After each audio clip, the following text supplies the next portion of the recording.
La historia del cristianismo primitivo está llena de nombres que resonaron como truenos en su tiempo, pero que hoy solo murmuran en los márgenes de los libros. Entre ellos, hay figuras femeninas que, con su fe, su coraje y su sangre, tejieron los primeros hilos de una red que cambiaría al mundo.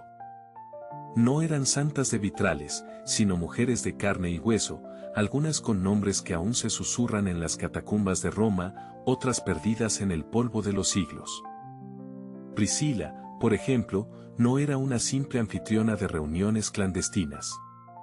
Era una teóloga. Cuando el apóstol Apolos llegó a Éfeso, confundido en su interpretación de las Escrituras, fue ella quien lo corrigió, quien lo instruyó. La Biblia no menciona a Pablo como su maestro, sino a ella. Y sin embargo, hoy su nombre apenas aparece en los sermones dominicales. ¿Qué pasó con las mujeres que enseñaban, que debatían, que lideraban? La respuesta está en los primeros siglos, cuando el cristianismo aún no era una religión de obispos, sino de comunidades donde el Espíritu soplaba sin pedir permiso. Y luego está Perpetua. No fue una mártir pasiva.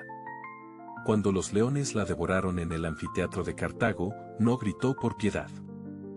Escribió un diario. Un testimonio en primera persona, uno de los pocos que conservamos de una mujer del siglo III. Soy libre y nacida libre, declaró ante sus verdugos. Sus palabras desafiaron al imperio, pero también a la propia iglesia, que ya empezaba a silenciar a las voces femeninas. ¿Por qué? Porque el poder, incluso el espiritual, teme a quienes no pueden ser controlados. Y así, entre sombras y luces, estas mujeres tejieron una red invisible. Algunas, como Lidia, comerciantes de púrpura, financiaron la misión de Pablo. Otras, como Febe, fueron diáconos reconocidos por el mismo apóstol. Pero cuando la iglesia se organizó, cuando los concilios empezaron a definir la ortodoxia, sus voces se apagaron. No fue un olvido casual. Fue una elección.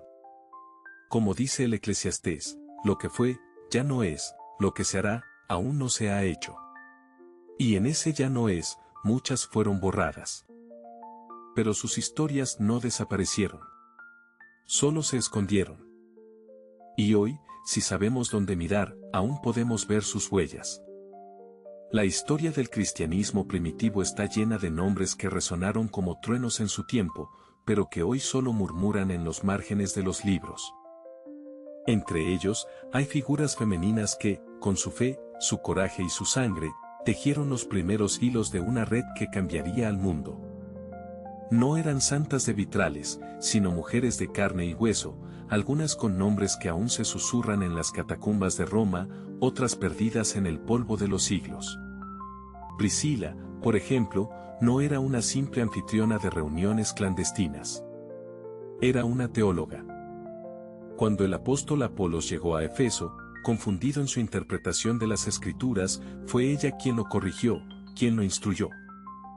La Biblia no menciona a Pablo como su maestro, sino a ella. Y sin embargo, hoy su nombre apenas aparece en los sermones dominicales. ¿Qué pasó con las mujeres que enseñaban, que debatían, que lideraban? La respuesta está en los primeros siglos, cuando el cristianismo aún no era una religión de obispos, sino de comunidades donde el Espíritu soplaba sin pedir permiso. Y luego está Perpetua. No fue una mártir pasiva. Cuando los leones la devoraron en el anfiteatro de Cartago, no gritó por piedad. Escribió un diario. Un testimonio en primera persona, uno de los pocos que conservamos de una mujer del siglo III. Soy libre y nacida libre, declaró ante sus verdugos. Sus palabras desafiaron al imperio, pero también a la propia iglesia, que ya empezaba a silenciar a las voces femeninas. ¿Por qué? Porque el poder, incluso el espiritual, teme a quienes no pueden ser controlados.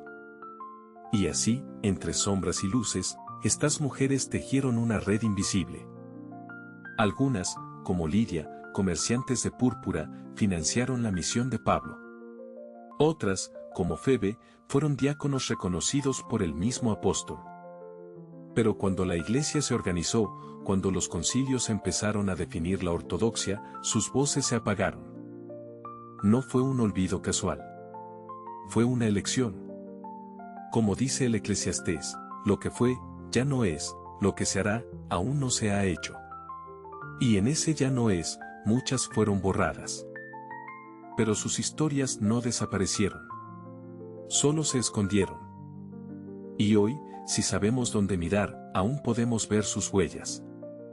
La historia del cristianismo primitivo está llena de nombres que resonaron como truenos en su tiempo, pero que hoy solo murmuran en los márgenes de los libros. Entre ellos, hay figuras femeninas que, con su fe, su coraje y su sangre, tejieron los primeros hilos de una red que cambiaría al mundo. No eran santas de vitrales, sino mujeres de carne y hueso, algunas con nombres que aún se susurran en las catacumbas de Roma, otras perdidas en el polvo de los siglos. Priscila, por ejemplo, no era una simple anfitriona de reuniones clandestinas. Era una teóloga. Cuando el apóstol Apolos llegó a Éfeso, confundido en su interpretación de las Escrituras, fue ella quien lo corrigió, quien lo instruyó. La Biblia no menciona a Pablo como su maestro, sino a ella. Y sin embargo, hoy su nombre apenas aparece en los sermones dominicales. ¿Qué pasó con las mujeres que enseñaban, que debatían, que lideraban? La respuesta está en los primeros siglos, cuando el cristianismo aún no era una religión de obispos, sino de comunidades donde el Espíritu soplaba sin pedir permiso. Y luego está Perpetua. No fue una mártir pasiva. Cuando los leones la devoraron en el anfiteatro de Cartago, no gritó por piedad. Escribió un diario. Un testimonio en primera persona, uno de los pocos que conservamos de una mujer del siglo III. Soy libre y nacida libre, declaró ante sus verdugos. Sus palabras desafiaron al imperio, pero también a la propia iglesia, que ya empezaba a silenciar a las voces femeninas. ¿Por qué?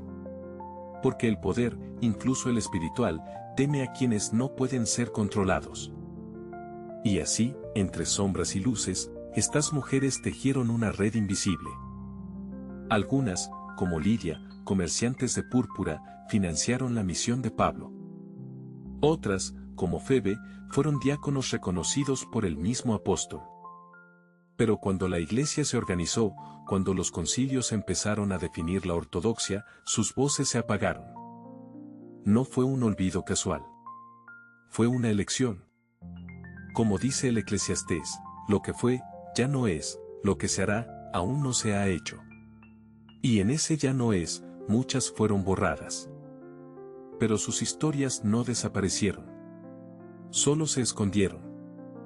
Y hoy, si sabemos dónde mirar, aún podemos ver sus huellas. La historia del cristianismo primitivo está llena de nombres que resonaron como truenos en su tiempo, pero que hoy solo murmuran en los márgenes de los libros. Entre ellos, hay figuras femeninas que, con su fe, su coraje y su sangre, tejieron los primeros hilos de una red que cambiaría al mundo. No eran santas de vitrales, sino mujeres de carne y hueso, algunas con nombres que aún se susurran en las catacumbas de Roma, otras perdidas en el polvo de los siglos. Priscila, por ejemplo, no era una simple anfitriona de reuniones clandestinas. Era una teóloga. Cuando el apóstol Apolos llegó a Éfeso, confundido en su interpretación de las Escrituras, fue ella quien lo corrigió, quien lo instruyó. La Biblia no menciona a Pablo como su maestro, sino a ella. Y sin embargo, hoy su nombre apenas aparece en los sermones dominicales. ¿Qué pasó con las mujeres que enseñaban, que debatían, que lideraban? La respuesta está en los primeros siglos, cuando el cristianismo aún no era una religión de obispos, sino de comunidades donde el Espíritu soplaba sin pedir permiso. Y luego está Perpetua. No fue una mártir pasiva. Cuando los leones la devoraron en el anfiteatro de Cartago, no gritó por piedad. Escribió un diario. Un testimonio en primera persona, uno de los pocos que conservamos de una mujer del siglo III. Soy libre y nacida libre, declaró ante sus verdugos. Sus palabras desafiaron al imperio, pero también a la propia Iglesia, que ya empezaba a silenciar a las voces femeninas. ¿Por qué?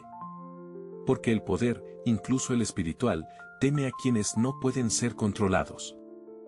Y así, entre sombras y luces, estas mujeres tejieron una red invisible. Algunas, como Lidia, comerciantes de púrpura, financiaron la misión de Pablo. Otras, como Febe, fueron diáconos reconocidos por el mismo apóstol.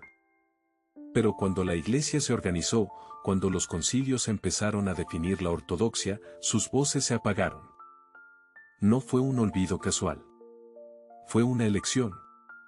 Como dice el Eclesiastés, lo que fue, ya no es, lo que se hará, aún no se ha hecho. Y en ese ya no es, muchas fueron borradas. Pero sus historias no desaparecieron. Solo se escondieron. Y hoy, si sabemos dónde mirar, aún podemos ver sus huellas. La historia del cristianismo primitivo está llena de nombres que el tiempo ha borrado, pero sus huellas permanecen grabadas en las páginas de los evangelios y las cartas apostólicas.